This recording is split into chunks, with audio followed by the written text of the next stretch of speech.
मैं किस तरह अपना इन्विटेशन का चांस बढ़ा सकता हूँ, व्हाट आर द फैक्टर जिसके बिहाफ पे यूआई जो है वो सिलेक्ट होती है। मेरे इस टाइम 80 पॉइंट्स हैं, तो क्या मुझे इनवाइट आने का चांस है। मेरे ऑक्यूपेशन की कितनी यूएस इस टाइम सबमिटेड है। अस्सलाम वालेकुम एवरीवन, उम्मीद है कि आप सब खैरियत से होंगे। आज की वीडियो में हम बात करने लगे हैं expression of interest which is EOI. Expression of interest is the first step if you are interested to apply for Australian migration. अगर आप ऑस्ट्रेलिया में माइग्रेट करने के लिए इंटरेस्टेड हैं और अगर आप चाहते हैं कि आप ऑस्ट्रेलिया की परमानेंट रेजिडेंसी ले लें, तो आपको सबसे पहला जो स्टेप होता है वो होता है एक्सप्रेशन ऑफ इंटरेस्ट। आपको एक्सप्रेशन ऑफ इंटरेस्ट सबमिट कराना होता है, लेकिन एक्सप्रेशन ऑफ इंटरेस्ट तक पहुंचने के लिए उससे पहले आपको अपनी स्किल असेसमेंट करानी होती है। इसका मतलब ये हुआ कि अगर आपके पास आपकी स्किल असेसमेंट नहीं है तो you are not eligible to submit your expression of interest. आप जहां बात आती है स्किल असेसमेंट की, वहां पे दो तीन चीज़ें आती हैं कि आपको आइडेंटिफाई करना होता है कि आपकी असेसिंग बॉडी कौन सी है, उसका क्या प्रोसीजर है, क्या क्राइटेरिया। डेफिनेटली मैं अगली वीडियो में बात कर लूंगा कि किस तरह आप अपने ऑक्यूपेशन की असेसिंग बॉडी जो है वो ढूंढ सकते हैं।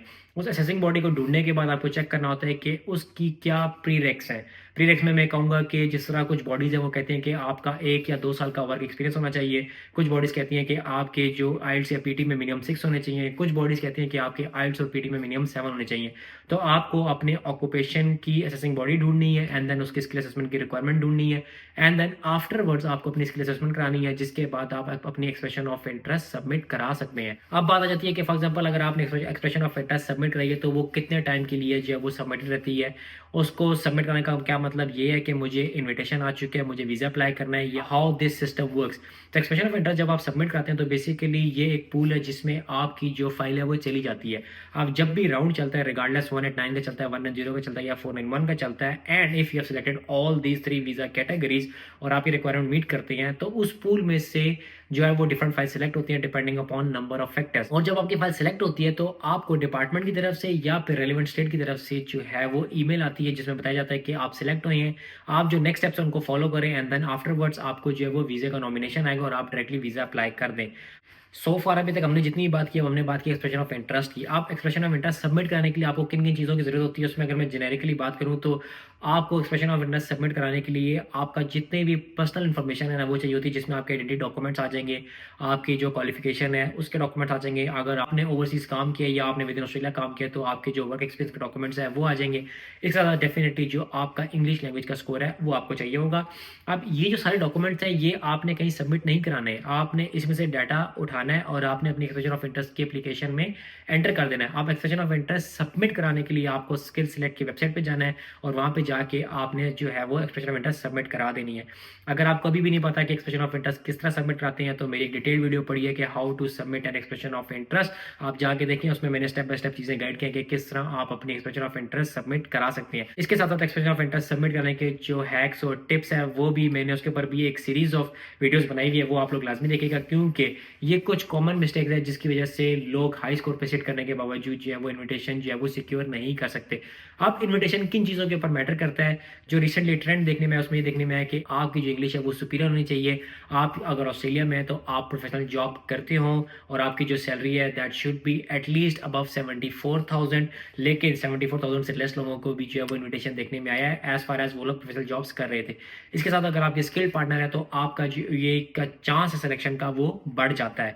मूविंग ऑन, अगर मैं बात करूँ तो जो यही सबमिट करने का पर्पज़ है वो ये होता है कि डेफिनेटली आपके जो पॉइंट्स हैं वो कैलकुलेट कर लिए जाए। अब हर ऑक्यूपेशन की जो सीलिंग है वो डिफरेंट होती है। सीलिंग मीन जो टॉप स्कोर है जो सिलेक्ट हुए लास्ट राउंड में वो आपको पता होना चाहिए। अगर मैं सिविल इंजीनियरिंग की बात करूँ तो 95 था पिछले राउंड में। डिफरेंट ऑक्यूपेशन के 65 पॉइंट पे भी इन्विटेशन देखने में आए थे, जिसमें कारपेंट्री या आपका रूफ टाइलर जो था ये ऑक्यूपेशन थे। तो इसीलिए जो भी आपका ऑक्यूपेशन है उसका आपने जाके स्कोर लाजमी चेक करना है कि लास्ट कितने स्कोर के ऊपर उसको इन्विटेशन आए हैं। ये डाटा आपको मेरी वीडियोस में भी मिल जाएगा, ये डाटा आपको स्किल सिलेक्ट की वेबसाइट के ऊपर जाके भी मिल जाएगा कि किन पॉइंट्स के ऊपर किन ऑक्यूपेशंस को जो है वो इन्विटेशंस गए हैं। इसके साथ मैं बात करना चाहूंगा कि वो कौन सी चीज़ है जिन चीज़ों का ख्याल रखना है जब आप अपनी एक्सप्रेशन ऑफ इंटरेस्ट सबमिट करा रहे हो। सबसे पहले आप लोगों को देखना है कि जो आपका स्कोर आया उसको आप किस तरह जो है वो इंक्रीज कर सकते हैं। आपका स्कोर अगर 65 है, no worries, just submit your expression of interest. उसके बाद आप अपने स्कोर इंक्रीज करें और अपने पॉइंट्स को इंप्रूव करें। आपने अपनी एक्सप्रेशन ऑफ इंटरेस्ट में कोशिश करनी है कि जो एक्यूरेट इन्फॉर्मेशन है उसको प्रोवाइड करना है, किसी भी तरह की डिस्क्रिपेंसी नहीं छोड़नी। जो भी चीज़ आप लिख रहे हैं उसको बैक करने के लिए आपके पास रेलिवेंट डॉक्यूमेंटेशन होनी चाहिए। उसके साथ जो आपके डॉक्यूमेंट्स हैं डेफिनेटली वो अप टू डेट होने चाहिए, क्योंकि इस तरह भी देखने में आया कि लोगों को जब इन्वाइट आया तो उनका जो इंग्लिश लैंग्वेज का स्कोर था या उनका जो नाटी का स्कोर था वो विद इन 15 डेज या 20 डेज जब वो एक्सपायर होता, तो मेक श्योर करना है कि आपके जो डॉक्यूमेंट्स हैं वो अप टू डेट होने चाहिए, जिसमें पासपोर्ट भी इंक्लूडेड है। इसके साथ साथ जब आप अपनी एक्सपेंशन मेटर्स सबमिट करें तो मेक श्योर करना है कि आप उसको रेगुलरली चेक करते रहें कि वो जो है वो सबमिट हुई हुई या फिर उसमें किसी तरह का कोई इशू आया है, क्योंकि जब आप अपना एक्सपेंशन ऑफ इंटरेस्ट का अकाउंट खोलेंगे तो टॉप राइट कॉर्नर पे आपको लिखा हुआ नजर आ जाएगा कि वेदर इट सबमिटेड या उसमें कोई इशू है। इसके साथ जिस चीज़ का आपने ख्याल करना है वो ये है कि जब लोग अपनी सबमिट करा रहे होते हैं तो उसमें बहुत सारी जो इन्फॉर्मेशन है वो इनकम्प्लीट या मिसिंग हो जाती है। तो आपने मेक श्योर करना है कि जो भी आपकी इन्फॉर्मेशन है वो एक्यूरेट हो और आपने उसको कम्प्लीटली फिल किया हुआ।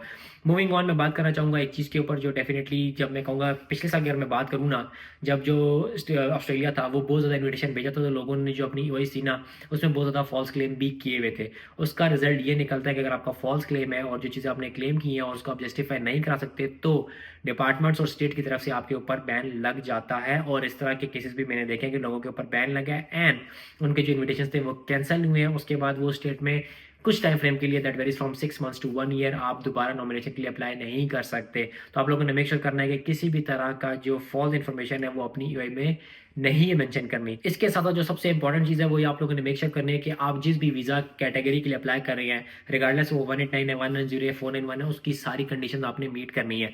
189 के लिए expression of intent is sufficient, लेकिन अगर मैं बात करूं 190 के लिए तो कुछ स्टेट में उसकी आरओए की सबमिशन जरूरी है। और अगर मैं 491 की बात करूं तो कुछ स्टेट में उसकी आरओए की सबमिशन और कुछ स्टेट में उसकी आरडीए की सबमिशन है, जिसके साथ साथ वहां पे लिविंग एंड वर्किंग की रिक्वायरमेंट्स भी हैं।